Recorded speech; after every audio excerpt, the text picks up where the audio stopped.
Halo adik-adik, salam jumpa untuk kita semua. Semoga kita dalam keadaan sehat. Pada hari ini kita akan belajar tentang 7 sakramen dalam gereja Katolik. Pasti adik-adik belum tahu tentang sakramen.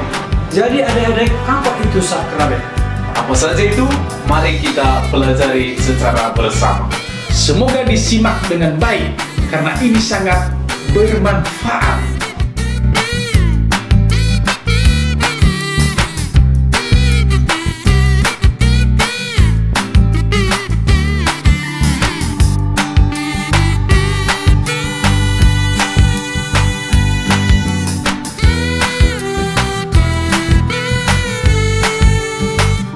Nah, pertama-tama kita akan belajar arti dari sakramen. Apa itu sakramen? Kata sakramen berasal dari bahasa Latin sacramentum, yang berarti hal-hal yang berkaitan dengan yang kudus atau yang ilahi. Secara sederhana, sakramen berarti adalah tanda dan sarana keselamatan Allah yang diberikan kepada kita manusia. Lalu, apa tujuan dari sakramen? Nah, tujuan dari sakramen itu adalah untuk menguduskan manusia, membangun tubuh Kristus, dan mempersembahkan ibadat kita kepada Allah. Nah, dalam gereja Katolik, kita mengenal ada 7 sakramen. Apa sajakah ketujuh sakramen itu adik-adik? Yang pertama, sakramen pembaptisan. Kedua, sakramen Ekaristi. Ketiga, sakramen Krisma. Keempat, sakramen Tobat. Kelima, sakramen tabisan suci. Keenam, sakramen perkawinan. Dan ketujuh, sakramen pengurapan orang sakit. Lalu, 7 sakramen itu bisa dikelompokkan menjadi 3 bagian.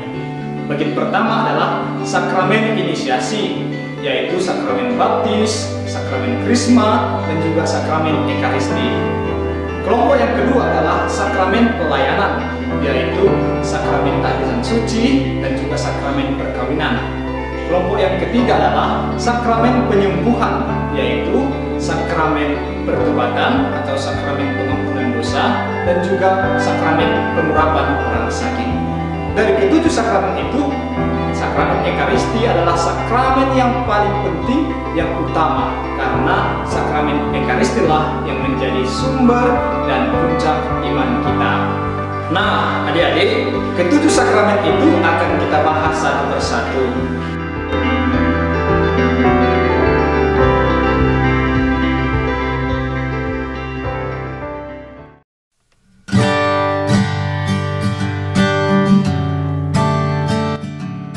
Baiklah adik-adik, sekarang kita akan mengenal satu-satu dari 7 sakramen dalam gereja Katolik.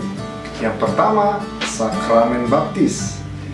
Sakramen baptis merupakan salah satu bagian dari sakramen inisiasi. Sakramen baptis biasa juga disebut sebagai sakramen permandian. Sakramen ini biasanya kita terima saat kita masih bayi dengan adanya penumpangan air. Nah, siapa yang boleh dibaptis? Pasti yang bisa dibaptis adalah semua anak yang belum dibaptis dan dididik secara Katolik. Orang dewasa juga bisa dibaptis bila ia bergabung dengan gereja Katolik, tapi harus menjalani masa persiapan terlebih dahulu. Nah, siapa yang boleh membaptis? Biasanya, adik-adik, yang bertugas membaptis itu adalah orang-orang yang ditahbiskan seperti uskup, imam, dan diakon. Namun, dalam keadaan darurat, orang-orang juga boleh membaptis. Lalu, apa rahmat dari sakramen baptis? Nah, dengan menerima sakramen baptis, kita memperoleh rahmat. Rahmat itu yang pertama adalah kita mendapat pengampunan dari segala dosa dan kesalahan kita.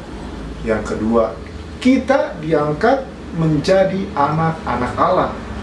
Dan yang ketiga, kita resmi menjadi anggota gereja Katolik.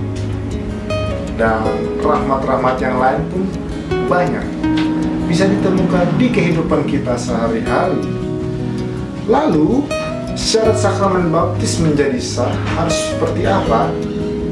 Adik-adik, seperti yang kita tahu, semua sakramen mempunyai forma dan materia supaya sakramen tersebut bisa menjadi sah dan menjadi rahmat bagi kita yang menerimanya. Nah, forma dari sakramen baptis ialah kata-kata yang menyebutkan, "Aku membaptis kamu dalam nama Bapa dan Putra dan Roh Kudus. Amin." Itulah forma dari sakramen baptis. Sedangkan materia dari sakramen baptis ialah penumpangan tangan dan air pada dahi, atau ketika kepala kita ditenggelamkan ke dalam air. Itulah materia dari sakramen baptis. Demikian tentang sakramen baptis.